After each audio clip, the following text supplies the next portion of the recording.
Os Upanishads distinguem entre Atman, o verdadeiro eu supraindividual, e o Jivatman, ou alma individual. E a doutrina do Anatman de Buda concorda com eles ao rejeitar a realidade do último. É fundamental para toda a escola do budismo que não haja ego, nenhuma entidade duradoura que seja o sujeito constante de nossas experiências mutantes. Pois o ego existe apenas em um sentido abstrato, como uma abstração da memória, tal como o ciclo ilusório de fogo feito por uma tocha rodopiante. Podemos, por exemplo, imaginar a trajetória de um pássaro no céu como uma linha distinta que ele tomou, mas essa linha é tão abstrata quanto uma linha de latitude. Na realidade concreta, o pássaro não deixou nenhuma linha e, similarmente, o pássaro, cujo qual nosso ego é abstraído, desapareceu inteiramente. Assim, qualquer tentativa de agarrar-se ao ego ou em torná-lo uma fonte efetiva de ação está condenada à frustração. A segunda nobre verdade relaciona-se com a causa da frustração, que é conhecida como Trishna, aderir ou agarrar, baseada em avidya, que é a ignorância ou a inconsciência. Então, a avidya é o oposto formal da iluminação. É um estado da mente quando hipnotizada ou enfeitiçada por Maya, tanto que ela toma o mundo abstrato das coisas e dos eventos como o mundo concreto da realidade. Em um nível ainda mais profundo, é a falta de autoconhecimento, falta de compreensão que todo aprender torna-se um esforço fútil de aprender-se a si mesmo, ou antes, de fazer a vida agarrar-se a si mesma.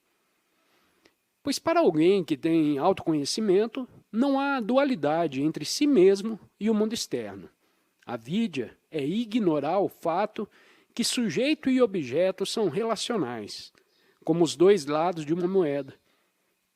Por isso, quando um persegue, o outro recua. Por esta causa que a tentativa egocêntrica de dominar o mundo, de trazer o máximo possível do mundo sob o controle do ego, pode continuar apenas por um tempo, até que surja a dificuldade do ego controlar-se a si mesmo. Esse é um problema realmente simples do que chamamos agora de cibernética, a ciência do controle. Mecânica e logicamente, é fácil ver que qualquer sistema que se aproxima do autocontrole perfeito também se aproxima da perfeita autofrustração. Tal sistema é um círculo vicioso e tem que ter a mesma estrutura lógica de uma declaração que declara algo sobre si mesma, como, por exemplo, eu estou mentindo. Quando está implícito que a própria declaração é uma mentira. A declaração circula estupidamente para sempre, pois ela sempre é verdadeira porque é falsa, e falsa porque é verdadeira. Dito mais concretamente, eu não posso jogar uma bola enquanto estou segurando, para manter o controle perfeito do movimento. Assim, o desejo por controle perfeito do meio ambiente e de si mesmo é baseado em uma profunda desconfiança em relação ao controlador. A vidya é a falha em ver a autocontradição básica dessa posição. A partir dela surge, por consequência, uma aderência fútil ou controle da vida que é pura autofrustração. E o padrão da vida a seguir é o ciclo vicioso que no hinduísmo e no budismo é chamado de samsara, a roda dos nascimentos e mortes. O princípio ativo da roda é conhecido como karma, ou ação condicionada. Ação, isto é, surgindo de um motivo e buscando um resultado. O tipo de ação que sempre requer a necessidade por mais ação.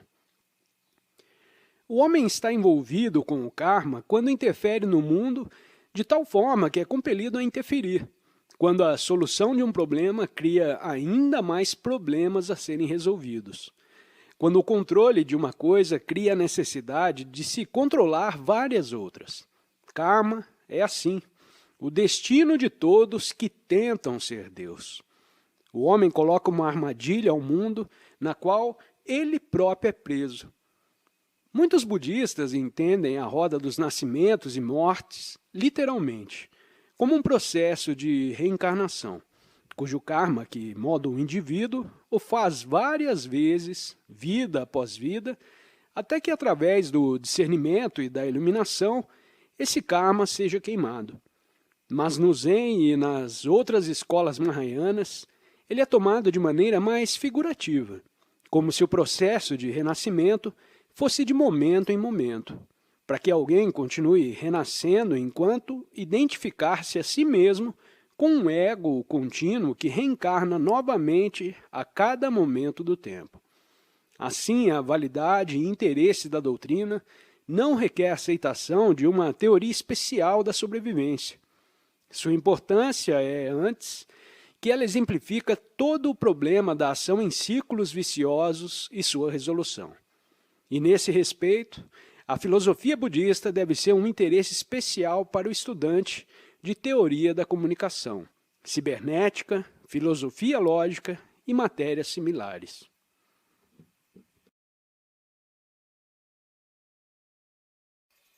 Obrigado por ter assistido a mais esse vídeo. Deixo o convite para você se inscrever no canal e compartilhar o conteúdo com quem você achar que precisa ouvir essa mensagem. Um grande abraço e até o próximo vídeo.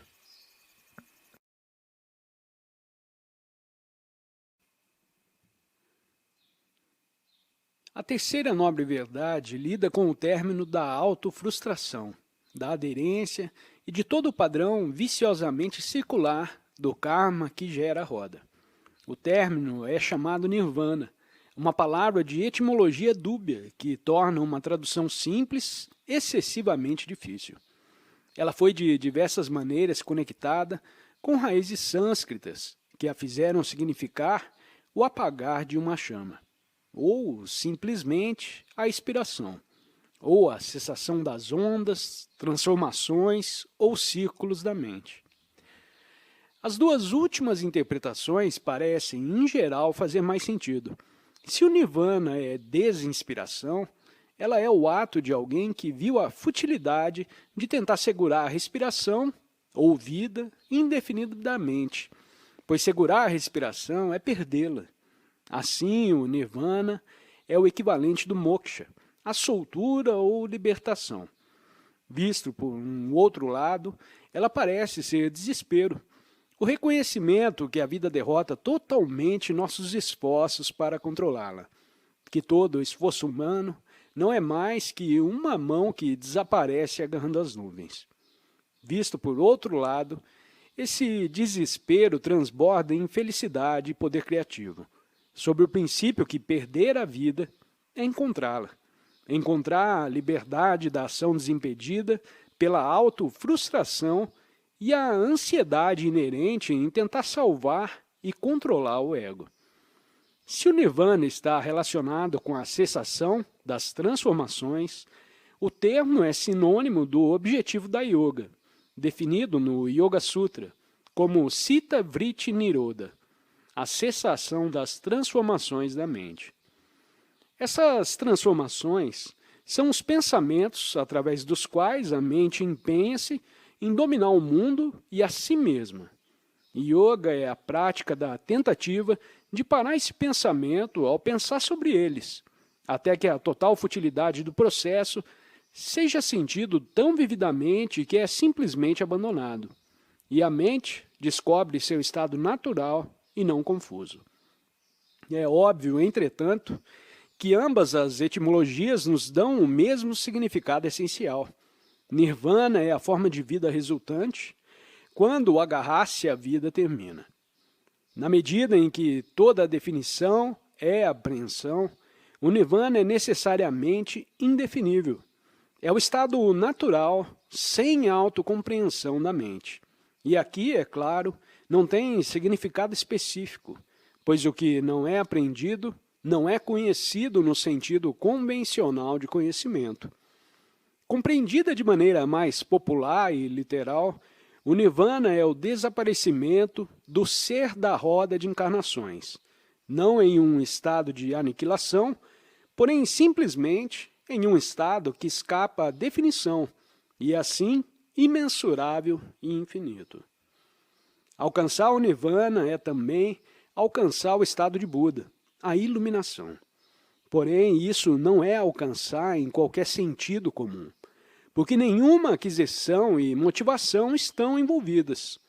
É impossível desejar o nirvana ou ter a intenção de alcançá-lo, pois qualquer coisa desejável ou concebível, como um objeto de ação, não é, por definição, o nirvana. O nirvana pode apenas surgir de maneira não intencional, espontaneamente, quando a impossibilidade da autoapreensão foi percebida completamente. Um Buda, por isso, é um homem inclassificável. Ele não está acima como um anjo e ele não está abaixo como um demônio. Ele não aparece em lugar algum nas 6 divisões da roda. E seria um erro pensá-lo como superior aos anjos, pois a lei da roda estipula que o que sobe deve descer e vice-versa. Ele transcendeu quaisquer dualidades e assim não seria nada para ele pensar a si mesmo como uma pessoa superior ou como um sucesso espiritual. A quarta nobre verdade descreve o caminho óctuplo do Dharma de Buda. Isso é o método ou doutrina que encerra a frustração. Cada seção do caminho tem um nome precedido pela palavra samyak, que tem o significado de perfeito ou completo. As primeiras 2 seções relacionam-se com o pensamento. As 4 seguintes lidam com a ação e as 2 finais lidam com a contemplação ou discernimento. Temos, portanto, Samyag Drishti, ou visão completa, Samyak Sankalpa, ou compreensão completa, Samyag Vak, ou discurso completo, Samyak Karmanta, ou ação completa, Samyagajiva, ou vocação completa, Samyag Vyayama, ou aplicação completa, Samyak Shimriti, ou recolhimento completo, e Samyak Samadhi, ou contemplação completa. Sem discutir essas seções em detalhes, pode-se dizer simplesmente que as 2 primeiras se relacionam com o entendimento adequado da doutrina e da situação humana. De certa maneira, a primeira seção, a visão completa, contém todas as outras, pois o método do budismo é, sobretudo, a prática da percepção clara, de ver o mundo Yatha Bhutan justamente como ele é. Tal percepção é uma atenção vivaz para a experiência direta.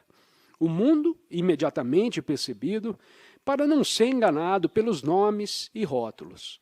Samyak Samadhi, a última seção do caminho, é a perfeição do primeiro, significando a experiência pura, pura percepção, onde não há mais dualismo entre o conhecedor e o conhecido.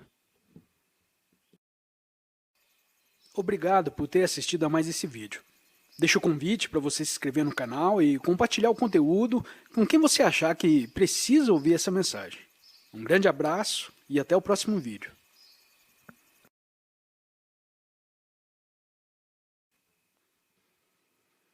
As seções que lidam com a ação são frequentemente incompreendidas, porque elas têm uma enganosa similaridade com um sistema moral. O budismo não compartilha com a visão ocidental que existe uma lei moral, imposta por Deus ou pela natureza, que o homem tem obrigação de obedecer.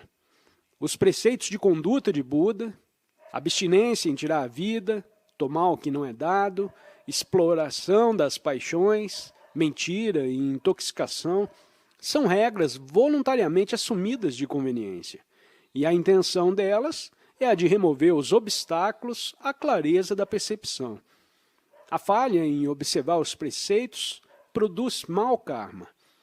Não porque o karma é uma lei de compensação moral, mas porque todas as ações motivadas e com propósitos, seja convencionalmente boas ou más, são karma no sentido que elas são direcionadas para a apreensão da vida.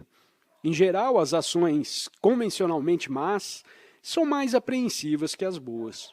Mas os estágios avançados da prática budista são tão interessados com o desatar do bom karma quanto do mal. Por isso, a ação completa é essencialmente livre, não planejada ou espontânea, no exato sentido do Wu Wei taoísta. Smriti, recolhimento, e Samadhi, contemplação, constitui a seção que lida com a vida da meditação, a prática mental interior do caminho de Buda.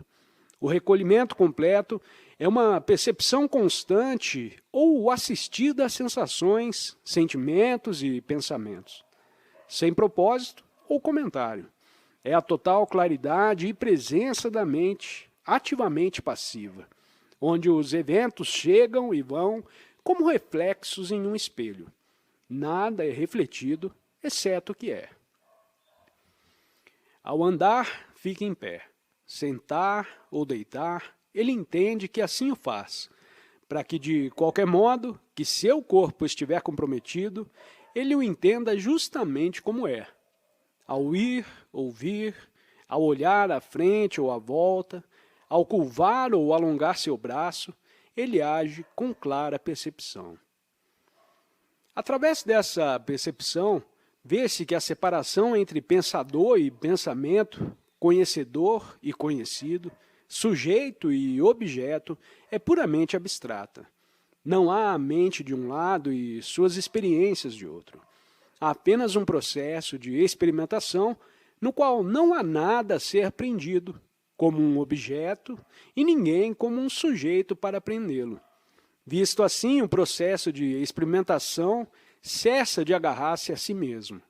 O pensamento segue o pensamento sem interrupção, isto é, sem nenhuma necessidade de dividir-se para tornar-se seu próprio objeto. Onde há um objeto, surge ali o pensamento. O pensamento é uma coisa, então, e o objeto outra? Não. O que é objeto também é pensamento. Se o objeto fosse uma coisa e o pensamento outra, então haveria um estado duplo do pensamento. Então, o próprio objeto é apenas pensamento. É possível, então, o pensamento rever o pensamento? Não. O pensamento não pode revisar o pensamento. Como a lâmina de uma espada não pode cortar a si mesma. Como a ponta de um dedo não pode tocar a si mesma. Assim, um pensamento não pode ver a si mesmo. Essa não dualidade da mente, que não está mais dividida, é o Samadhi. E por causa do desaparecimento daquela infrutífera separação da mente para aprender a si mesma, o Samadhi é um estado de profunda paz. Isso não é a quietude da inatividade total, pois uma vez que a mente retorna ao seu estado natural, o Samadhi persiste a todo momento, ao andar, ficar em pé, sentar e deitar. Mas desde os tempos mais remotos, o budismo enfatizou especialmente a prática do recolhimento e da contemplação na posição sentada. A maioria das imagens de Buda mostram em uma postura de meditação sentada, na atitude particular conhecida como Padmasana, a postura de lótus, com as pernas cruzadas e os pés descansando com as solas para cima nas coxas. A meditação sentada não é, como é frequentemente suposto, um exercício espiritual, uma prática seguida por algum objeto posterior. De um ponto de vista budista, é apenas a maneira adequada de sentar-se, e parece perfeitamente natural permanecer sentado até que não haja mais nada para ser feito, e até que uma pessoa não seja consumida pela agitação nervosa.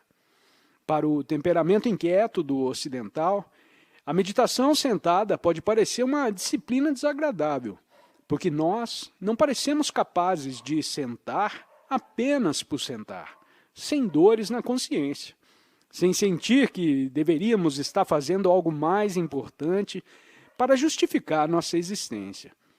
Para apaziguar essa consciência agitada, a meditação sentada deve, portanto, ser considerada como um exercício, uma disciplina com motivo ulterior. Entretanto, nesse momento, ela deixa de ser meditação em um sentido budista, pois onde há propósito, onde há busca e ambição por resultados, não há dhyana.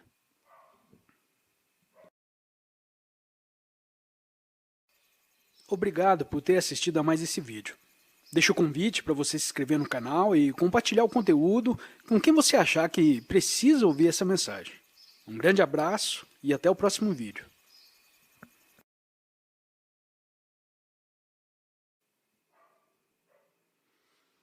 Essa palavra, dhyana, é a forma original sânscrita do chinês xian e do japonês zen.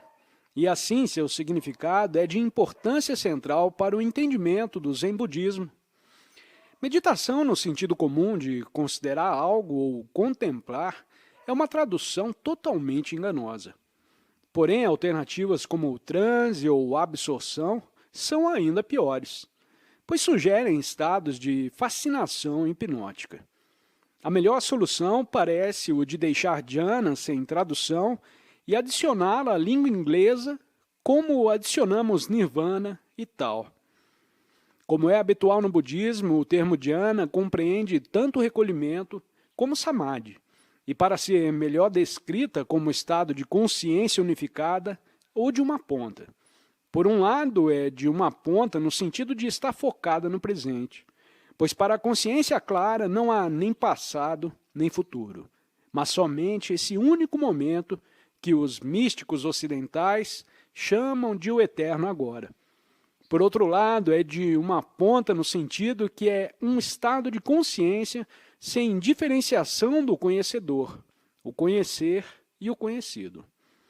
Um tathagata é um vidente do que há para ser visto, mas não é diligente com o que vê, com o não visto, o visível ou o vidente. Assim também com o que escuta, sente e conhece. Ele não os pensa nessas categorias.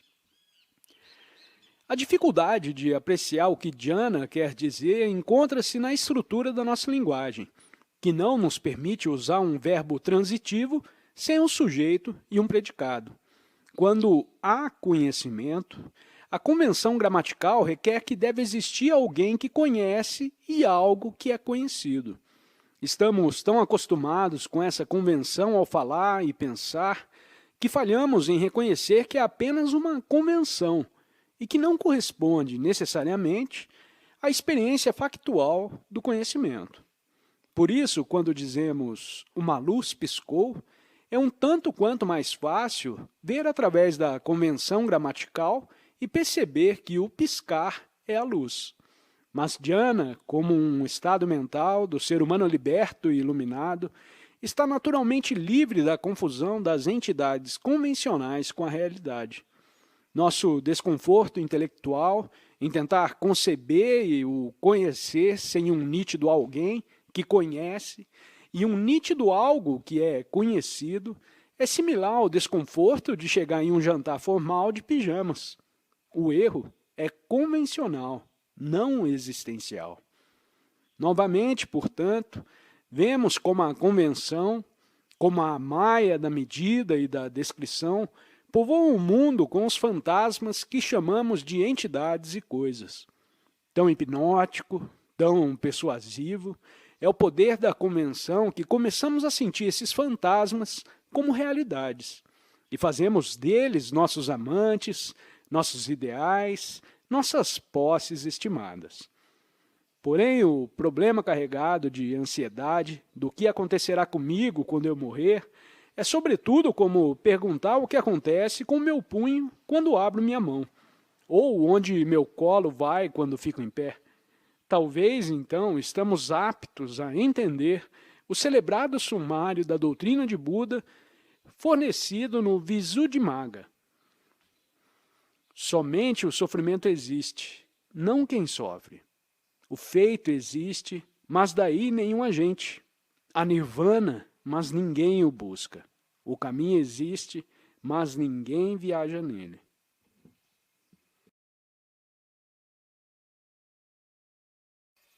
Obrigado por ter assistido a mais esse vídeo. Deixo o convite para você se inscrever no canal e compartilhar o conteúdo com quem você achar que precisa ouvir essa mensagem. Um grande abraço e até o próximo vídeo.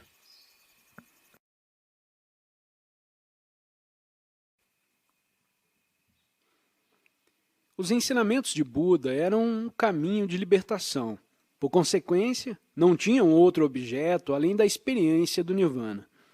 O Buda não tentou iniciar um sistema filosófico consistente, tentando satisfazer aquela curiosidade intelectual sobre as coisas elementares que espera por respostas em palavras. Quando pressionado por essas respostas, quando questionado sobre a natureza do Nirvana, a origem do mundo e a realidade do ego, o Buda mantinha um nobre silêncio e continuou dizendo que tais questões eram irrelevantes e não levavam à experiência real da libertação. Há um rumor frequente que o desenvolvimento posterior do budismo se deu por causa da inabilidade da mente indiana de se aquietar contente com o silêncio. Então, finalmente, teria que satisfazer seu desejo irresistível por especulações metafísicas abstratas sobre a natureza da realidade. Tal visão da gênese do budismo Mahayana é, entretanto, enganosa. O vasto corpo da doutrina Mahayana não surgiu para satisfazer a curiosidade intelectual, mas para lidar com os problemas psicológicos práticos encontrados ao seguir o caminho do Buda. Certamente, o tratamento desses problemas é extremamente escolástico, e o nível intelectual dos textos Mahayanas é muito elevado. Porém, o objetivo consistente é causar a experiência de libertação, não de construir um sistema filosófico. Nas palavras de Sir Arthur Berridale Kate, a metafísica do Mahayana, na incoerência de seus sistemas, mostra com suficiente claridade o interesse secundário associado a ela nos olhos dos monges, cujo principal interesse estava concentrado no alcançar da libertação. O Mahayana, não menos que o Hinayana, está vitalmente interessado nesse fim prático, e sua filosofia tem valor apenas quando ajuda os homens a alcançarem seus objetivos. Existem aspectos, sem dúvida, os quais o budismo Mahayana é uma concessão, tanto à curiosidade intelectual quanto ao desejo popular por atalhos da meta. Mas, na raiz, há a obra de intelectos altamente sensíveis e perceptivos estudando suas próprias obras internas. Para qualquer um altamente autoconsciente, o budismo do Cânon Pali deixa muitos problemas práticos irrespondíveis. Seu discernimento psicológico vai pouco além da construção de catálogos analíticos das funções mentais. E apesar de seus preceitos serem claros, estes não são sempre úteis em explicar suas dificuldades práticas. Talvez seja uma generalização um pouco abrangente, porém tem-se a impressão que, enquanto o Cânon Pali destranca a porta do Nirvana pelo esforço absoluto, o Mahayana sacode a chave até que esta vire suavemente. Por isso, o grande interesse do Mahayana é o de prover os meios hábeis para fazer o Nirvana acessível para todo tipo de mentalidade. Como e quando a doutrina Mahayana surge, é uma matéria de suposição histórica.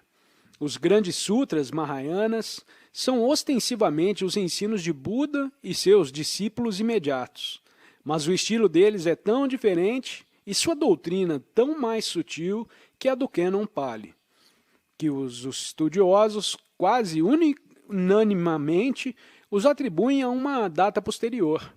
Não há evidência de sua existência no tempo do grande imperador budista Ashoka, neto de Chandragupta Maurya, que se converteu ao budismo em 262 a.C.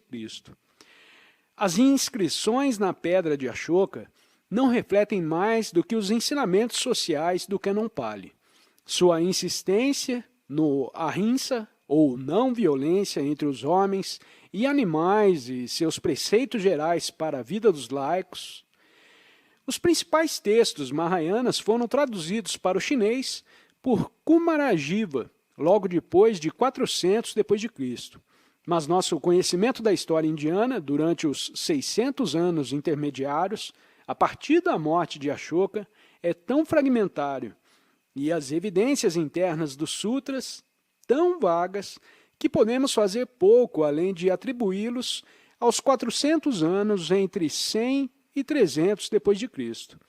Mesmo indivíduos específicos associados com o desenvolvimento dos sutras, Ashwagosha, Nagarjuna, Asanga e Vasubandhu, podem ser datados apenas muito aproximadamente. O relato tradicional mahayanista de sua própria origem é que seus ensinamentos foram ministrados por Buda a seus discípulos íntimos, mas sua revelação pública ficou retida até que o mundo estivesse preparado. O princípio da revelação retardada é um expediente conhecido para permitir o crescimento de uma tradição, para explorar as implicações contidas na semente original. Contradições aparentes entre as mais antigas e as mais novas doutrinas são explicadas ao atribuir a elas diferentes níveis de verdade, variando da mais relativa ao absoluto, entre as quais a escola Avatansaka distingue não menos que 5. Entretanto, o problema das origens históricas do Mahayana não é de importância direta para um entendimento do Zen, que, como uma forma chinesa de budismo, em vez de indiana, nasce quando o Mahayana indiano já está totalmente desenvolvido. Podemos passar, então, para as doutrinas Mahayanas centrais, a partir das quais o Zen surge.